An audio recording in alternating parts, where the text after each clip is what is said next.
Welcome back to my channel study with IAS. आज के video में हम लोग पारिस्थितिक पिरामिड के बारे में स्टडी करेंगे। पारिस्थितिक पिरामिड जो है एनिमल्स से मिलकर बना होता है। सारे एनिमल्स को हम एक पिरामिड के रूप में अरेंज करते हैं, उसी को हम पारिस्थितिक पिरामिड कहते हैं। एनिमल्स जो है कई प्रकार के होते हैं, ऑटोट्रॉपिक, स्वपोषी और हेट्रोट्रॉपिक परपोषी।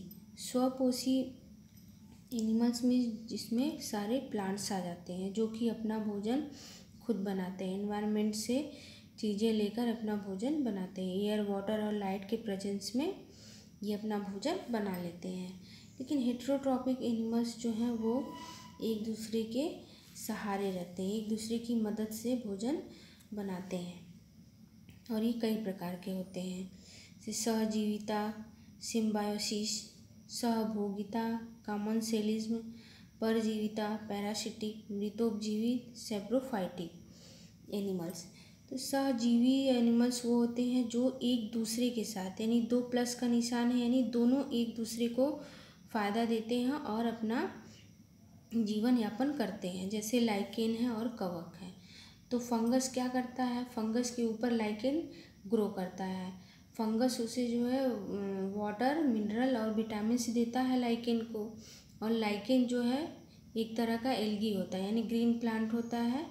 वो जो है फोटोसिंथेसिस के थ्रू जो है कार्बोहाइड्रेट बनाकर फंगस को देता है, यानी दोनों एक दूसरे की मदद से अपना जीवन यापन करते हैं। इसे हम सिम्बायोसिस करते हैं, यानी दोनों प्लांट्स एक दूसरे की हेल्प करते हैं, चाहे जीव हो या फिर प्लांट हो।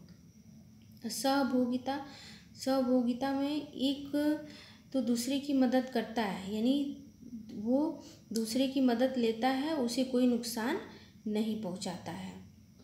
जैसे ऑर्किड का प्लांट है, ऑर्किड का प्लांट जो है किसी भी बड़े प्लांट के ऊपर जो है उग जाता है और उसकी कोई मदद नहीं लेता है। बड़ा प्लांट उसकी मदद करता है, लेकिन वो जो है सहारा लेता है, लेकिन अपना भोजन खुद बनाता है। तो इसमें जो है एक का फ़ायदा होता है और दूसरे को भी कोई नुकसान नहीं होता है। परजीविता में जो है एक का फ़ायदा होता है और दूसरे का नुकसान होता है। जैसे कि आप देखे होंगे कि चारागाह में जो है काउज और बफेलो जो है चरती रहती हैं ग्रास को, तो उस पे जो है पक्षी बैठे रहते हैं उनके ऊपर। तो वो पक्षी यूं ही नहीं बैठे रहते हैं, उनके ऊपर जो छोटे एनिमल्स होते हैं उनको वो पैरासिटिक एनिमल्स उनको वो खा जाते हैं। जैसे ह्यूमंस में ये है, जुएँ पड़ जाती हैं। जुएँ क्या है, पैरासिटिक है। तो जुएँ हमसे क्या लेती हैं, हमारा ब्लड लेती हैं, हमारे शरीर से हमारे ब्लड को चूस लेती हैं। तो ये क्या है, परजीवी, यानी हमारा उनका फ़ायदा हो रहा है लेकिन हमारा जो है नुकसान होता है। तो परजीविता में एक का फ़ायदा होता है, दूसरे का नुकसान होता है। मृतोपजीवित में जैसे सैप्रोफाइटिक है, तो ये क्या है, ये मरे हुए जीवों को, यानी जो जितने ये जीव हैं जब मरते हैं तो ये उनको खाते हैं, यानी एक तरह से अपघटक होते हैं, यानी हमारे एनवायरनमेंट को जो है साफ करते हैं, क्लियर करते हैं। अब जो है हम नेक्स्ट टॉपिक पढ़ेंगे आहार श्रृंखला, यानी खाद्य श्रृंखला या फिर फूड चेन।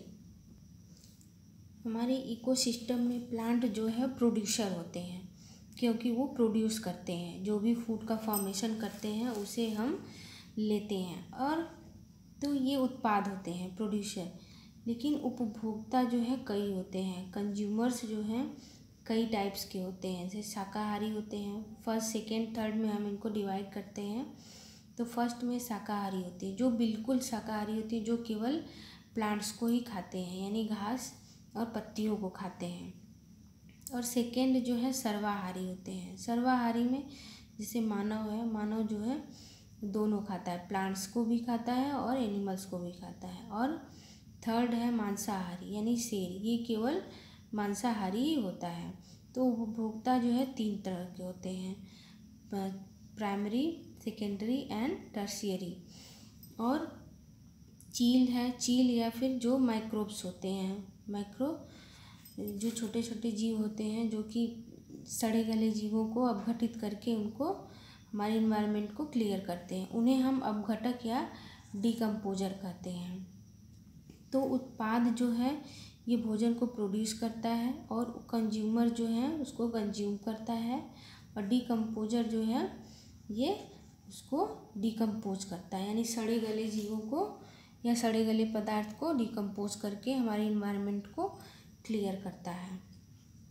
अब आते हैं हम पिरामिड पे। पिरामिड जो है दो तरह का होता है, स्थल पिरामिड एंड सागर या मरुस्थल पिरामिड। स्थल पिरामिड जो है ये जो है सीधा बनता है, यानी उत्पाद की संख्या, पहले उत्पाद होता है फिर उपभोक्ता फिर अपघटक। उत्पाद जो है ज़्यादा होते हैं, स्थल पर पेड़ पौधे बहुत ज़्यादा संख्या में होते हैं, जबकि उपभोक्ता जो है उससे कम होते हैं और अपघटक उससे भी कम होते हैं। और आप ये हमेशा याद रखिएगा कि स्थल का पिरामिड हमेशा जो है वो सीधा बनता है, और जो सागर का या जलीय या मरुस्थलीय पिरामिड जो है उल्टा बनता है, क्योंकि यहाँ पे जो है उत्पाद कम होते हैं। मरुस्थल में क्योंकि गर्मी होती है, वहाँ पेड़ पौधे बहुत ही कम पाए जाते हैं, जल की मात्रा कम होती है। और सागर में, समुद्र वगैरह में भी, जल में भी पेड़ पौधे बहुत कम होते हैं, यानी उत्पाद जो है कम होता है, उपभोक्ता ज़्यादा होते हैं और अपघटक उससे भी ज़्यादा होते हैं, क्योंकि जल में छोटे कीड़े मकोड़े जो है बहुत ज़्यादा पाए जाते हैं। और इसका पिरामिड जो है उल्टा बनता है, मरुस्थल और जलीय पिरामिड जो है उल्टा बनता है। स्थल का पिरामिड सीधा बनता है, सागर और मरुस्थल का पिरामिड हमेशा उल्टा बनता है। इकोसिस्टम में जो है लिंडमान का नियम जो है बहुत ही इम्पोर्टेंट है, इससे अक्सर क्वेश्चन जो है पूछा जाता है। लिंडमान एक साइंटिस्ट थे जिन्होंने बताया कि उत्पाद से जो है बहुत ज़्यादा एनर्जी होती है, उत्पाद में बहुत ज़्यादा एनर्जी होती है, बहुत ज़्यादा एनर्जी क्रिएट करते हैं, लेकिन ये पूरी एनर्जी जो है लेवल टू लेवल जो है कम होती जाती है।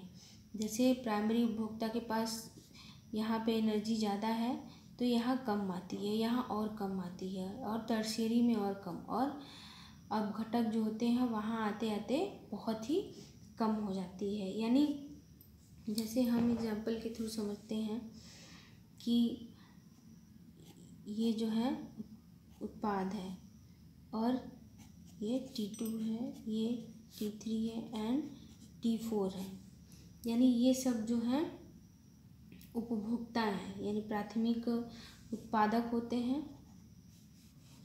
इसको हम T1 को हम उत्पादक मान लें अगर, तो यहाँ पे जो है एनर्जी जो है 100% जो है क्रिएट हो रही है, लेकिन ये एनर्जी जैसे ही T2 लेवल में आती है, यानी प्राइमरी कंज्यूमर तक आती है, तो वो एनर्जी जो है 90% जो है कम हो जाती है, यानी -90%। केवल 10% एनर्जी ही यहाँ तक ट्रांसफ़र होती है, और यहाँ से फिर जो है 90% एनर्जी जो है माइनस हो जाती है और 10% एनर्जी T3 तक आती है। यही प्रोसेस यहाँ भी होता है कि यहाँ पे 90% एनर्जी माइनस हो जाती है और 10% एनर्जी यहाँ तक जाती है। यानी इससे कहने का मतलब है कि उत्पादक में बहुत ज़्यादा उत्पादक एनर्जी क्रिएट करते हैं, लेकिन जैसे ही level to level energy transfer होती है वो एनर्जी कम होती जाती है। यानी इससे क्लियर होता है कि उत्पाद जो है हमारे इकोसिस्टम में बहुत ज़्यादा है, उत्पादक जैसे प्लांट जो है बहुत ज़्यादा है और उपभोक्ता उससे कम है और अपघटक सबसे कम है। इसी वजह से एनर्जी का लेवल जो है वो दिन प्रतिदिन घटता जाता है। जैसे जैसे लेवल नीचे की तरफ आता है, उत्पाद से उपभोक्ता, उपभोक्ता से अपघटक तक एनर्जी का लेवल जो है वो घटता जाता है, यानी एनर्जी जो है अदर जगह पे खर्च हो जाती है, जैसे श्वसन में नष्ट हो जाती है या पाचन में एनर्जी जो है नष्ट हो जाती है। तो एक लेवल से दूसरे लेवल में एनर्जी जब स्थानांतरित होती है तो उसका लेवल जो है कम होता जाता है। यही लिंडमान का नियम था।